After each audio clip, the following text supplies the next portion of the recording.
What's going on, guys? It's the Crypto Ref here, and I am back at it again today with another Hourglass Quickie Hourglass video. Hourglass video. Sorry, sometimes I get my letters and my words jumbled up, but in any case, today I want to talk about DeFi 101 and how you can apply this not just to Hourglass, which I suggest you strongly do, but even across many different types of decentralized finance projects. And that's exactly what DeFi stands for, is decentralized finance, which, if we think of it, that's the whole point of cryptocurrency, is to not be regulated, to not be traceable, and all these different things to say, hey, you know, the KYC and all these different structures that these centralized projects are set up to do. We don't want to do that in crypto. We want to stay anonymous. We want to stay deregulated. We want to be able to do what we want to do with our money without people saying, hey, this is actually how you should do it, without taxes and stuff like that, I guess, which I guess you can call that tax evasion, but hopefully you know, understand what I'm getting at when I say that. Anyways, so DeFi 101, there's going to be three things that we talk about. The first thing that we talk about is do your own research. The second thing we're going to talk about is how there's fees everywhere, and you need to be prepared for that. And then the third thing, it's to never risk more than you're willing to lose. So let's talk about the first thing, which is do your own research. Listen, when you get into DeFi, you have to know what you are getting into. You have to understand who the team is. You have to see how active they are. You have to see how active the community is and how helpful it is. You have to understand the tokenomics of whatever project that you're getting into. Is there going to be some type of burn, or is this going to be an infinite minting of supply? Because if you don't know that or understand that, then you might go into this thinking, I'm going to be a millionaire, and then realize, oh crap, the supply never stops minting, and now I don't have any more money because it just keeps minting more tokens and keeps getting less and less valuable, so to speak. You have to understand how this stuff works, and a lot of that can be explained in the white papers. Like I walked through the white paper for Hourglass in this video that you see in the iCard. It explains everything of the tokenomics and how it works. Even audits. This is another thing that you need to think about when you do your own research. Does the project you're looking at have any type of audit? Not just an audit, not just an audit, but an audit from someone who is reputable, like Solidity.finance. They're a reputable auditor. There's someone that you need to think about and listen to what they say when they make an audit over a type of project of any kind.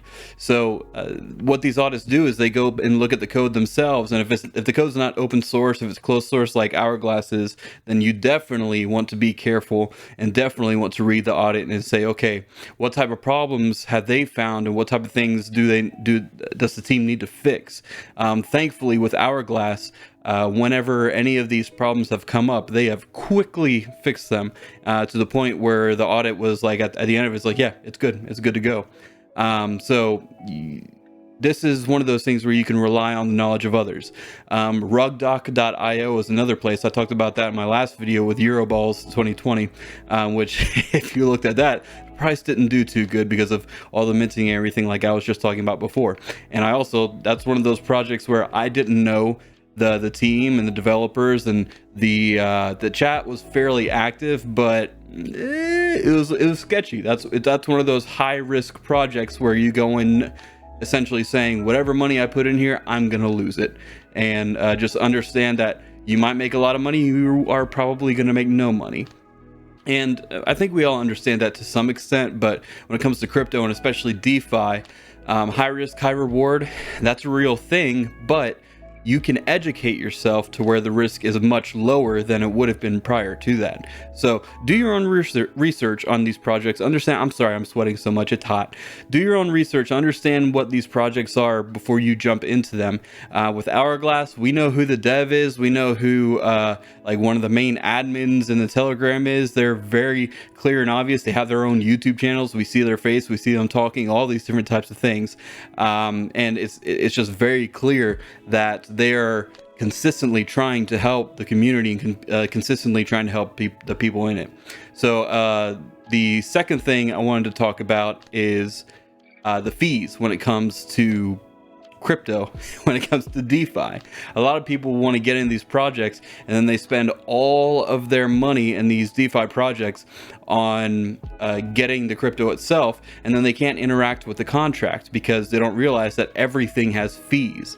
So whenever you're using a Binance Smart Chain, specifically a contract or project, and this applies to Polygon, this applies to Ethereum, this applies to any DeFi project at all, you need to understand that there's going to be fees. So I'm going to go ahead and let me connect my wallet, and I'm going to purchase a little bit of glass. Am I using the wrong wallet? Yes, I am. Let me, how's my main wallet not connected to this?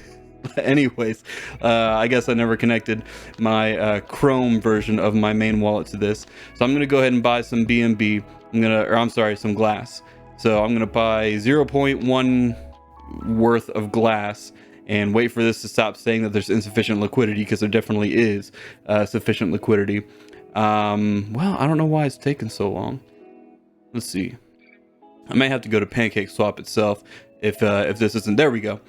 So there is the transaction, and a lot of people will say, you know what, I have 0.1 BNB, I'm going to spend every bit of it on glass to get in on this project. Well, when they do that and they press swap, they don't check this next confirmation that comes up, where it comes up on MetaMask or in Token Pocket or even in Trust Wallet. They don't look right here where it says, hey, there's a gas fee. And they just, yeah, confirm, and I'll send it. So they confirm it and they send it, and they don't have any BNB left over. So great, you have glass, you're holding on to glass, but if you don't have any BNB left over, guess what? You're not going to be able to do anything with the contract itself. So when you come to the ultra staking and you approve it, which that's going to be a transaction that has a fee, and even depositing and claiming, all of those different things have fees. So let's go ahead and wait for this to load up. So I don't know why this says approve glass. There we go. This says deposit right here. I'm going to go ahead and deposit the glass that I just bought, which wasn't a whole lot, but it was, a good bit. Confirm. And then look here again, there's another gas fee, and you need to have BNB or else you're not going to be able to interact with the different projects that you want to interact with. So the native token on whatever blockchain that you're using, if it's Polygon, you need Matic. If it's Ethereum, you need ETH. If it's Binance Smart Chain, you need the Binance Smart Chain BNB. You need extra of those tokens to go ahead and use whatever contract you're getting in on, or whatever project, I guess I should say, that you're getting in on. So I went ahead and pressed confirmed, and this will take a second. Again, notice that deposits are final. You're not going to be able to unstake if you get into glass. So never put in more than you're willing to lose, which I guess that is the next and the last point of DeFi 101. Never put in more than you're willing to lose. Never. Ever. Even if you are like the most confident person in the world with this project, which I am as confident as I can be when it comes to specifically OurGlass. I think this is going to make people millionaires in the future, but that doesn't mean I put my entire savings in there, or I take out all of my retirement and I put it in there and all these different aspects. You never want to risk your entire livelihood or anything crazy like that on a project, because if you make a wrong determination and you put it into the wrong project with the wrong people and you don't do your own research, guess what? They can take all your money and it's gone. And that's just, it is what it is. So there are significant dangers when it comes to DeFi and different projects on DeFi, because it's not centralized. They can do essentially whatever they want. You need to be able to know that you trust the people that you are working with, or putting your money towards with their projects. So keep that in mind, and that's, I think, probably one of the more important aspects when it comes to this. We see so many people every single day with rug pulls, which that's when a project takes away all the liquidity, so that everyone who's holding their token it's a liquid. They can't exchange it for BNB or any other native token anymore, because there's no liquidity left, and they run away. The developers, whoever it is, they run away with the money, and everyone who got on the project is just, well, they're SOL, so to speak. So there's definitely risks. Crypto is always the wild west, and we always need to keep that in mind. But really, that's about it for this. Hopefully this was a little bit helpful for maybe some of you who are new to DeFi in general. I think OurGlass is definitely still something that you want to get into, but don't get in without doing research. Don't get in without getting to the Telegram and asking questions. They're very active and helpful there. And never risk more than you're willing to lose. And understand that there's fees, especially with this. Know the tokenomics. Every day there is fees. You have to have enough BNB to interact with the contracts. Excuse me. Every single day. So keep that in mind. Keep all these things in mind. And hopefully this will be a little bit of help for you, and where you can exercise some caution going forward. But really, that's about it for this video. I can't speak. So y'all have a good one. Bye now.